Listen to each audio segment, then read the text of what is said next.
Hey, I'm Brad, and I'm a local real estate agent here in Wilmington, North Carolina. I'm Tyler Duncan. I'm a local loan officer and branch manager here in Wilmington, North Carolina. And we wanted to take a little bit of time today to look backwards so that way we can project forwards a little bit. January is a great time to do that, especially with all the market date update information that's coming out now. I think it's a good time for us to kind of sit down, talk about what's going on both in the real estate market as well as what's going on with the interest rates, because so much is moving around both locally and nationally. So I think now is a great time to kind of do that. Absolutely, I'm with you, Brad. It's been a crazy market. 2023 was probably one of the weirdest markets I've ever seen, and 2024 is shaping up to be, I think, one of the best markets. So we all need to be prepared to take advantage while we can. Yeah, I think it's going to be a really interesting scenario depending on what happens, right? I think there's a lot of questions always at the beginning of the year. But looking back at 2023, honestly, in real estate, it's just been so crazy basically since the pandemic. I mean, especially in Wilmington when you look at the area. I went back and I pulled numbers from January of 2020. The median house in that time frame was $253,000.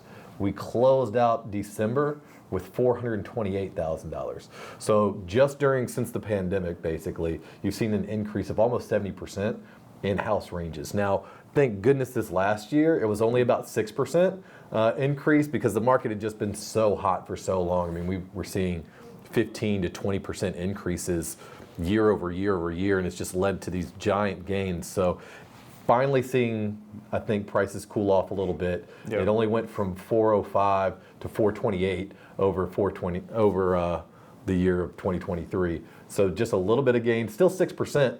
Which is still a good gain. Like when you're looking at year over year returns, like 6% is nothing to turn your nose at. That's still a good return. So finally seeing the market pull down a little bit on median prices.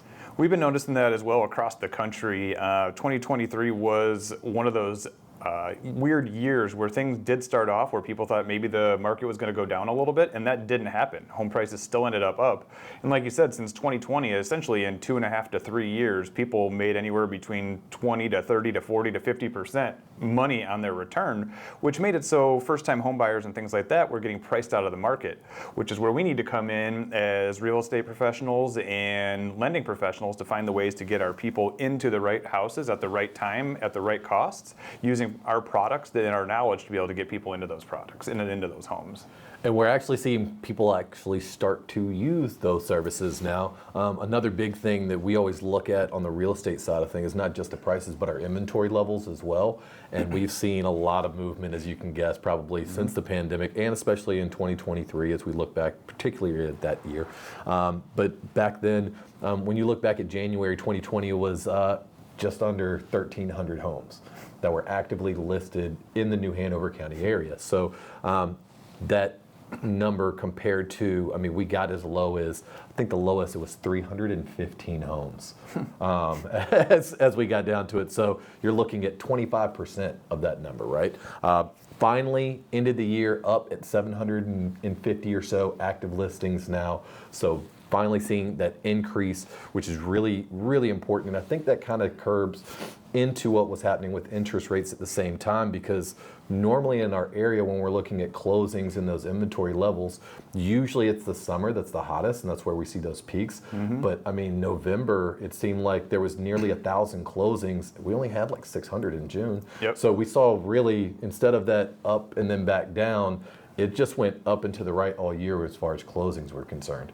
Yeah, we've noticed everything on the lending ed. So how we track things in my realm is with application counts. We essentially see how many people are applying for credit, because if someone's applying for credit, that means they're attempting to buy or refinance a home. If no one's applying, then we know no one's doing anything. If people are applying and they don't qualify, they're still trying. So we measure everything by how many people are doing applications. And what we've noticed literally in the last, I would say 40 to 60 days is the application counts are the highest they've been in a long time. I think numerous things have happened after coming off of the lowest interest rates in the history of the United States from 2019 to 2021. People were accustomed to rates being at certain levels that weren't normal. And it took some time through 2022 and 2023 for the general public to realize, wait, rates aren't in the 2s and the 3s anymore. Those weren't actually good rates for our economy. A standard rate even where we're at now, is still lower than the national average of interest rates across the United States. So we think the general public has finally just realized this is what rates are, and home prices aren't going down. They have not gone down even with the lack of buyers out there. And it's not a lack of buyers, it's been a lack of inventory, as Brad just said. People want to buy homes, there's just not very many homes to buy. So if we can find ways to get creative to get people into their homes, there's people who want to buy homes. And what a lot of people are seeing is that interest rates may go down this year. They may not go down this year. We don't know what's going to happen, but a lot of people have thought maybe by the end of the year rates could be down 1% or so. But again, home prices are projected to be up 4.7% across the United States this year. So if you're gambling on interest rates to go down 1 or 2%, but you're going to lose 5% potentially in equity, that's not a good investment to wait. Right, and I think in 2023 nationally, as we look at the entire market, it was just over 4 million transactions that were closed. And that's usually around 5 to 6 million. So I think when you're looking ahead, and I don't want to sneak too far ahead, because I want to continue to just reflect on where we're at now.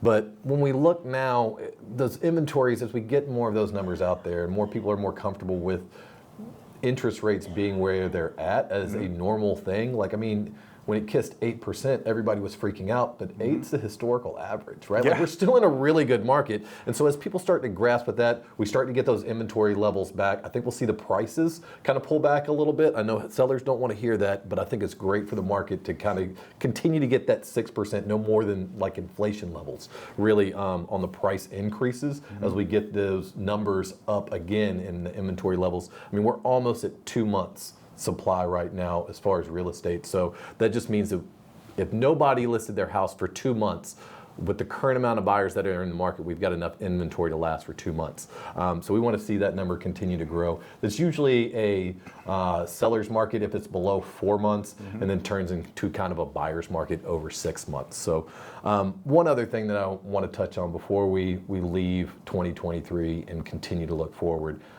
is some of the success that we have. I think that's really important as well, to always reflect back and think about some of the things that we did really well. So you got any stories that you'd like to share?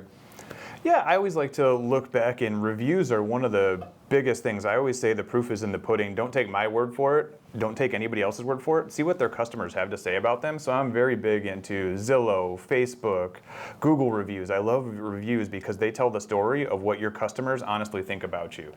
So I was looking back, and I actually just received this review last week. It was a customer that was referred to me, I think about 9 months ago right now. She wanted to relocate from Colorado to North Carolina. Didn't know anybody out here, just knew she didn't want to live in Colorado anymore and wanted to live in North Carolina. Right. She got in touch with me as a referral from a past customer of mine, somebody I had helped in the past. She said, I know Tyler, he'll get you taken care of. I got her in touch with a real estate agent up in the mountains who was able to help her out. And it was one of those things where we were able to take her from a 7-month home search all the way to her owning her first home using a first-time home buyer program. And in her review, she said to me, she goes, I can't believe that you committed to 7 months of working with me. You have my business for life. Yeah, and anybody who has not gone through some of the first-time homebuyer programs and things like that, there's a lot of extra paperwork and timelines that you got to hit and things like that that make those things extra strenuous. But really, on the consumer side, are amazing benefits because of those like lower rates that they have to pay for their down payments and things like that. All those incentives make it really easy for the consumer, but obviously a little bit more work on your side of things, but glad you were able to get those things closed. We had some similar struggles that we got to go through this year. I was working with a couple this year who was building a home over in Brunswick Forest with D.R. Horton. Everything was going nice and smooth, and then something happened. I'm not really sure still to this day exactly what happened, but we went from one construction manager over to a new construction manager. Everything just kind of stopped there for a little bit. And they were in an interstate move as well, right? And so they were coming from Florida. Okay. So they've got all their stuff packed up. They've already sold their house, right? Like they're ready to get into their new place. And so having to get everything back on track, get the new manager in place, and get the new timeline laid out, and to readjust with the movers, and to make sure they have a place to stay, and all those things. That was a really big It was a circus, right? Of just different people and parties that you've got to coordinate and involve in that kind of situation. And now, finally done, they're super happy. Got everything moved in before the holidays, right? Which is always a really important kind of deadline that everybody wants to get home, right? So the fact that they were able to get in, get everything settled, that was a really big win. I think for us this year on the real estate side of things is just overcoming those hiccups that you don't always see coming. Right. Yeah, and I think that's extremely important to notate because a lot of people in our digital age that we have right now, a lot of people say, oh, I'll just do it online, or I can get my loan through an app. I can use a discount broker. I can use an online showing assistant. But when it comes down to the brass tacks of things, a lot of things happen in a real estate transaction, good and bad. And sometimes they can be scary, sometimes they can be stressful. But if you're going to trust what might be or is the largest transaction you ever will make in your life or have made in your life to this point, do you want to trust an online robot, or would you rather trust a true professional in the real estate or lending services that you know has your back and doesn't get paid if you don't get what you want? So we're here to make sure that you get that service that you trust and also get that service that you can rely on, and make sure that if things do hit the fan or things don't go well or you have questions, who's going to answer their phone on a Saturday or Sunday? A 1-800 number, an app on your phone, or do you want to talk to a true human who's going to guide you through the process? Yeah, and that I think the same thing is happening in real estate right now. I was actually part of my 2024 outlook is this last year had a lot of things happening as far as buyer agents and legal actions and things like that in the real estate market. So there's a lot of people questioning if there even needs to be a buyer's agent. Well, I can tell you right now that couple is glad that they had a buyer's agent. Like, they had no idea going into this. They've built with this builder before, had a great experience before, have moved many times, right? Like, this isn't their first rodeo, but they still needed guidance when all those things kind of happened, right? They needed somebody who could do more than just provide a little bit of contract negotiation, but know literally our market, where they can go and stay, and who can help them now move these different pieces around, and who's going to be your backup. I know we reached out to you to kind of get a backup loan in place in case we wanted to switch, because we didn't know when construction was going to be back on. And so having all of those things, like, you're just not going to get that whenever you do those kind of boxed kind of things, and you're not going to do that. You're not going to know those things without the proper representation. And so whether you're a buyer or a seller in the real estate market, I just think it's really important in 2024 to continue to have that representation right now. Other things that are going on in 2024, what do you think as far as the market and where we're going to be? You know, I watch a lot of economists, I watch a lot of news, and, you know, just like anything else, Fannie Mae just came out with their projections this week. We have in-house economists at our company. And generally the growing consensus right now is interest rates are probably going to stay pretty flat for about the first half of this year.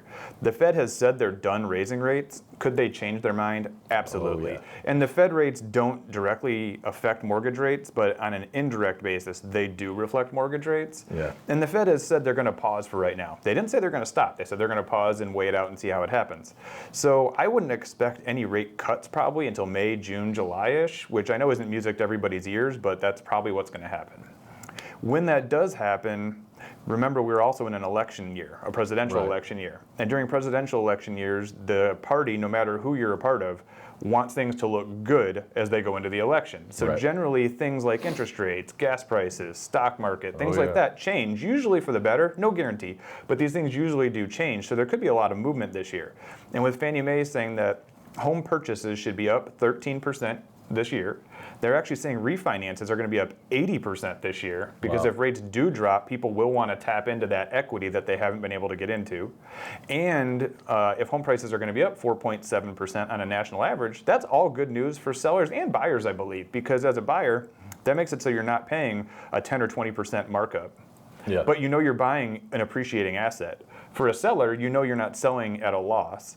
And for a buyer, if we can get you some better interest rates, I think it's a win-win for everybody across the board. It's just going to take a little time to work our way through the slow time of year, which is the winter, and see what happens with the election cycle. Yeah, I think you're on with a lot of that stuff. I do think that prices are probably going to pull back a little bit, but we're going to see sales volume at new highs, right? Because of the amount of transactions. We just didn't have any transactions. I think because of the amount of transactions that we're going to see, we're finally going to see a little bit of those prices actually pull back, because now there's actually enough supply for people to actually have some choices out there, and people are going to have to settle back a little bit. They're going to have to start, whatever your market specific thing was, whether it was, needing more due diligence money or buying a home warranty or whatever those other kind of ancillary things were that sellers have not been accustomed to doing for the past 3 years. Those things are now back on the table again, making sure that they're negotiating through the inspections and things like that. I think we're going to see more and more buyers getting back to what I would call a more normal negotiating stance because of the amount of inventory that's going in. And that's going to bring the prices down a little bit, make things a little bit more competitive. I don't think that's going to be bad for sellers because every seller has to turn around and buy. Like there's very few instances where you're selling a home and you're not turning around and buying one. And I think that now is still a good time because the days on market, especially in our area, are still really low. So it's still a really good seller's market. Like I said, with that monthly supply still being around the 2, anything under 4, right, is considered a seller's market. So there's still plenty of opportunity there. I think the other thing, especially in our area real estate wise, that I'm going to be interested to see is the amount of large apartment complexes that we have going up.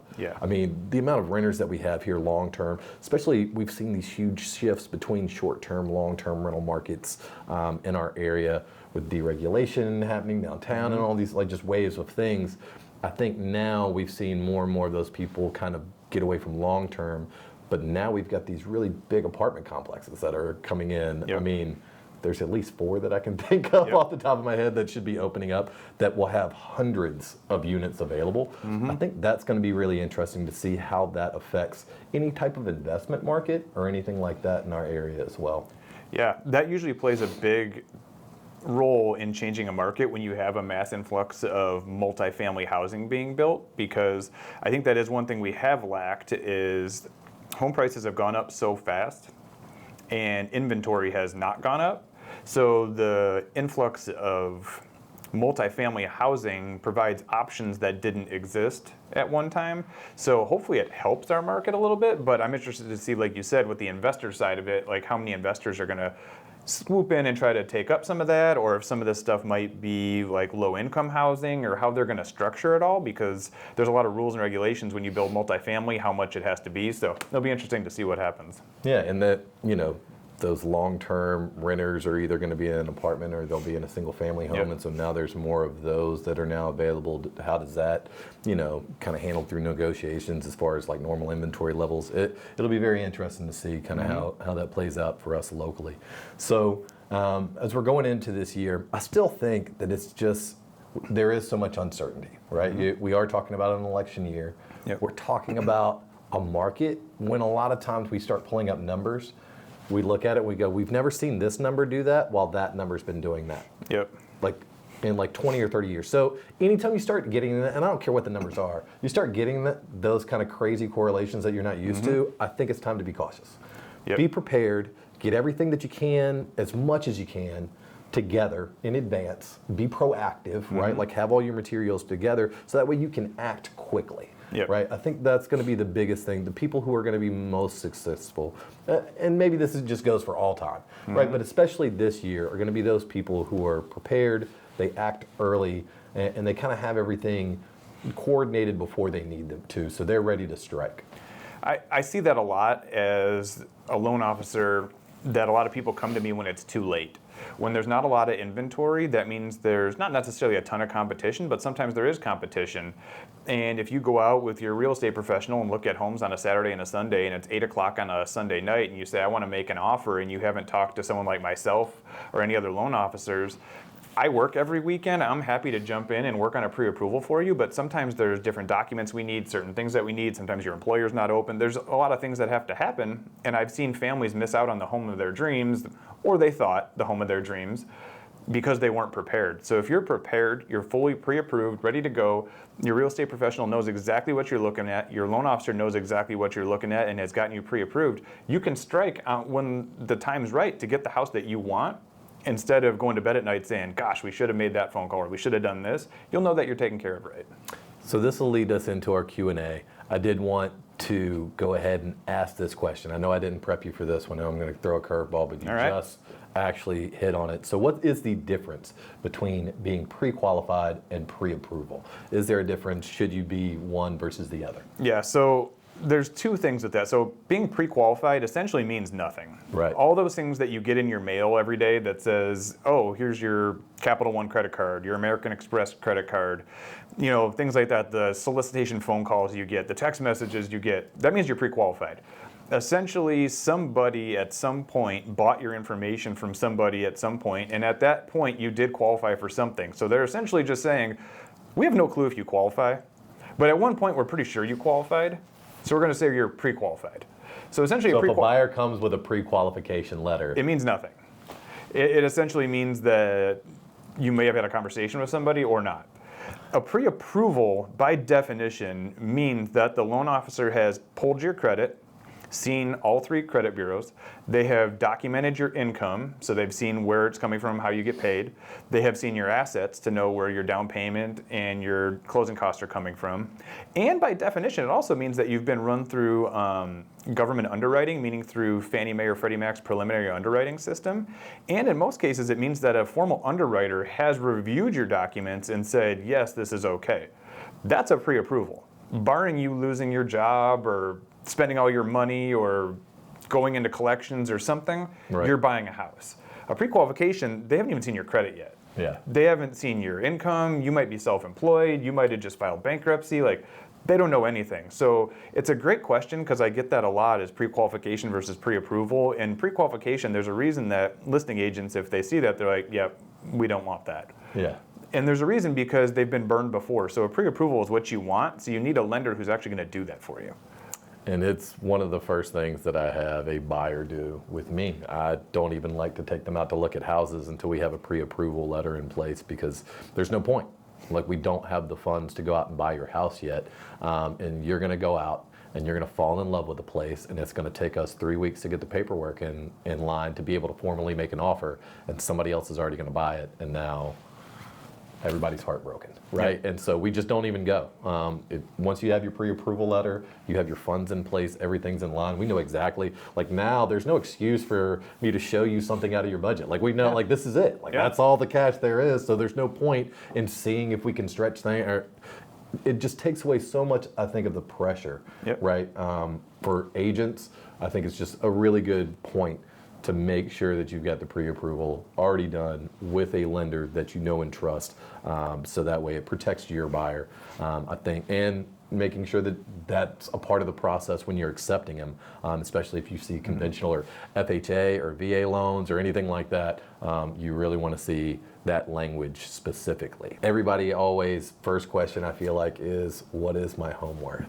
I get that so looking at the numbers, if you have a house in New Hanover County, it's going to be worth $428,000, maybe median, that's the median price, right? So once you give me more information, we can really start dialing those things in. I think this is one of those questions that people just ask, it's just going to be carpeted, or they get onto Zillow and they see that estimate that they have there, or their tax assessed value, or whatever it is, and none of those things are really going to be the number that you're looking for. And I even have home calculators and things like that on my website, and they are good to a point, right? You really need to talk to a professional if you really truly want to know what your home is worth, because other things are going to come into that as well, like your timeline, how badly do you want to sell your house? If you want to sell it really bad, then it's not going to bring in as much money as if you are willing to wait for the top dollar to come in, right? A lot of other things come into play with that one. And I'm sure the one that you get every day, probably people text you while you're sleeping, is, what's my interest rate? That is a question that I get nonstop. And I like to answer that with, interest rates change every single day. Interest rates change, depending on the market, multiple times a day. I've had them change 4 and 5 times throughout the day, depending on how volatile the market is, plus or minus. It can go both directions. And it changes every day. The market is also not open on Saturdays, Sundays, or federal holidays. So this coming Monday, there will be no interest rates. It's Dr. Martin Luther King Day. So there is no interest rates on Saturday, Sunday, or Monday. So I get a lot of calls on weekends. Hey, what's my rate? You actually don't have one. I can tell you what the rates were on Friday when the market closed, but that does not mean that's what's going to be the rate on Tuesday when the market opens. That might be way less, it might be way more, it might be the same. There's no way to know because nobody knows what's going to happen. It's like the stock market. When you go to bed at night, you don't know what Amazon stock is going to do. You hope it does good if you own it, but you don't know what's going to happen. It's the same thing with an interest rate. And the other question I get is, when can I lock in an interest rate? You can lock in an interest rate once you found a home. So essentially, an interest rate is attached to a home. It's not attached to a person. So if I get you pre-approved, you don't get to just lock in an interest rate and that's what your interest rate is if it takes you 8 months to find a house. That's not how it works. So interest rates keep changing every day, all day, and then say you find a house tomorrow morning, you can then lock in an interest rate tomorrow morning. That's when you can lock in the rate. And then say you go through the process and you cancel the transaction because the inspection, the appraisal, the title, something. That interest rate's gone. It goes away. So when you go back out and find another house, say next Thursday, you get whatever the interest rates are next Thursday. Maybe better, maybe worse, maybe the same. Could be a lot better, could be a lot worse. We don't really know. So interest rates are always moving. So another question that I get all the time is, should I sell my house before I buy my next house? And this is always one that's very specific and is much more financial than it is about the actual transactions of real estate taking place. So I usually kick this one over to someone like you to let them answer that one. Yeah, I literally just had this scenario yesterday. A past customer of mine right here in Wilmington. They've owned their home coming up on 2 years. They were first-time home buyers, new into the workforce, and they bought their first home together. Fast forward, they've both had some good promotions. Their incomes have increased, and they decided they want to upgrade their home. So they said, could we turn our house into a rental property? And if so, what do we qualify for? And this is where that question comes in, is turning a primary residence into a rental property is always great. However, we need to make sure that two things. Number one, we can make it work, and number two, that you're comfortable with it. So essentially what I tell everybody is, to own your primary residence and turn your house into a rental, you now need to make 2 mortgage payments every month. So your incomes need to be enough money to support these 2 homes at the same time. Sometimes that's hard to do, sometimes it's easy to do, depends on your income. In this couple's case, they have enough income based on their raises that they can qualify for this house and this house. Now comes the second part of the equation, is how much are you looking to afford on your next house? Because say you have enough money for a down payment to buy a $500,000 house, but you and your spouse say, gosh, we'd really like a $700,000 house.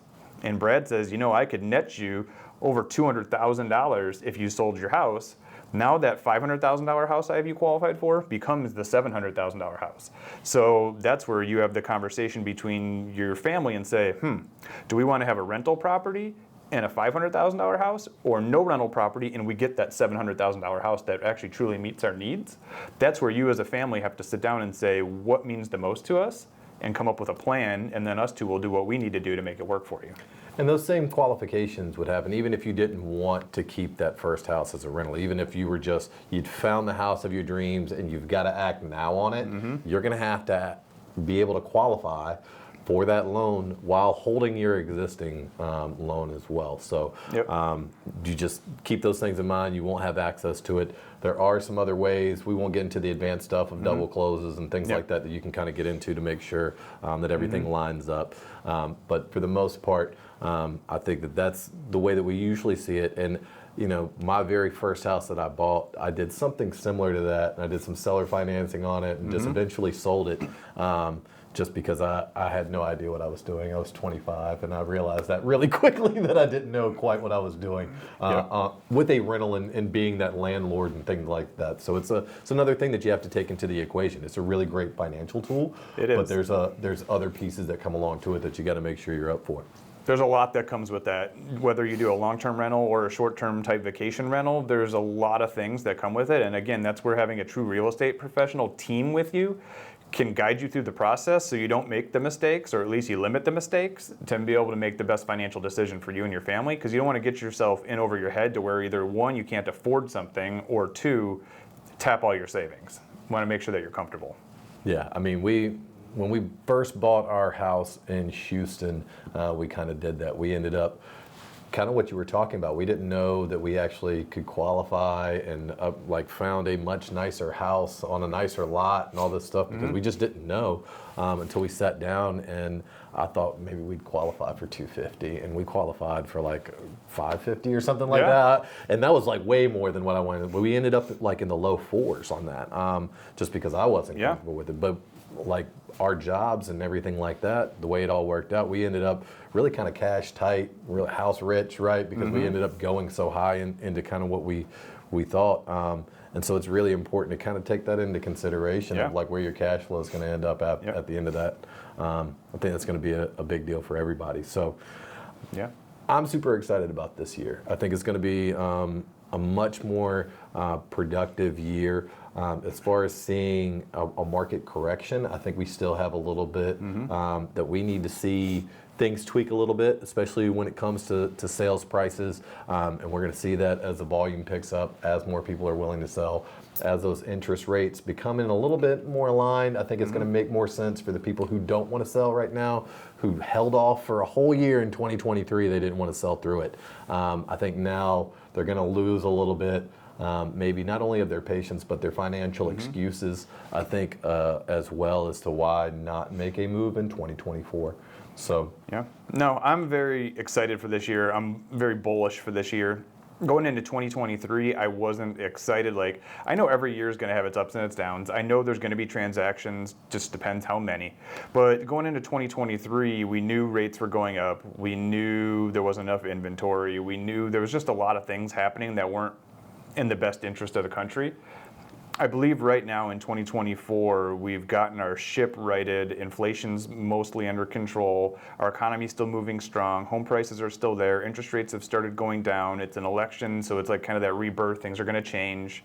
So I feel like 2024 is gonna be an amazing year, and I harp on it all the time, is there is no true bad time to buy a home. There's only homes that you shouldn't buy. It all just makes sense to which home is right for you, for your investment portfolio, or for your family to grow in. Not every home is right to buy, but it's never a bad time to buy a home. Yeah, I mean, the sooner you start making those payments, the closer you are to actual home ownership. I mean, to me, when I think about kind of the American dream, like home ownership is a key cornerstone of that. So if you don't already own a home, or you're planning to make some moves in 2024, it is important to be prepared. It is important to act early. So if you already know that you're going to be doing something in 2024, don't hesitate to reach out to either me or Tyler. Get the ball rolling now. You want to go ahead, get out in front of everything, make sure that you have that opportunity to get everything settled, so you know what the real landscape looks like for you. So that way, when it is time for you to sell your house, when it is time for you to buy that next home, or the first home, or the investment property, or buy that new construction place, there's so many new construction places that are going up. It'll be exciting to see how that changes our landscape as well.